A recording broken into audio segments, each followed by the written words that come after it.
ভাই এই পানির কলে সুইচ দিলে নাকি গরম পানি পাওয়া যায়? ভাই এই কলে সুইচ দিলেই গরম পানি ভাই। একটু দেখান তো ভাই। এই যে দেখেন আমি কল রেখে দিলাম, এখন জাস্ট দেখেন, এই যে দেখেন এই কলের মধ্যে আমি সুইচটা দিব আর সাথে সাথে গরম, এই দেখেন দিয়ে দিলাম। আচ্ছা, ও রে, দেখেন দর্শক কতটা চমৎকার জিনিস বাংলাদেশের বাজারে চলে আসলো।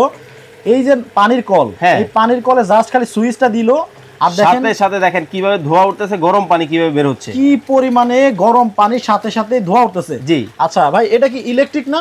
জি ভাই, এটা ইলেকট্রিক চলে, তবে এটা কিন্তু সম্পূর্ণ এনার্জি সেভিং একটা প্রোডাক্ট। আর এই প্রোডাক্টটা যদি আপনার বাসায় থাকে, আপনাকে কষ্ট করে 30,000, 40,000, 20,000 টাকা দিয়ে কিন্তু গিজার কিনতে হবে না।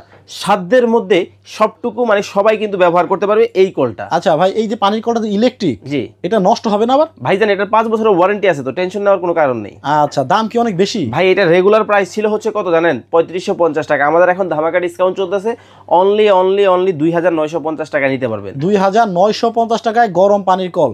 একটা গিজার কিনলেও কিন্তু পানি গরম হইতে লাগে হচ্ছে 40 মিনিট, সর্বনিম্ন 30 মিনিট তো লাগবেই ভাই, মাস্ট বি। কিন্তু এইটা জাস্ট আপনি লাগাবেন, সুইচ দিবেন, গরম পানি নিয়ে যাবেন। আচ্ছা, এখন আসি হচ্ছে ভাই ফিটিংস এর বিষয়। জি, এইটা ফিটিং করা কি অনেক জটিল? ভাই কোনো জটিল না। ধরেন আপনার বাসায় এরকম একটা কল আছে, ঠিক আছে, আপনি জাস্ট ওই কলটা খুলবেন, ওই কলের জায়গায় এই কলটা জাস্ট লাগাই দিবেন।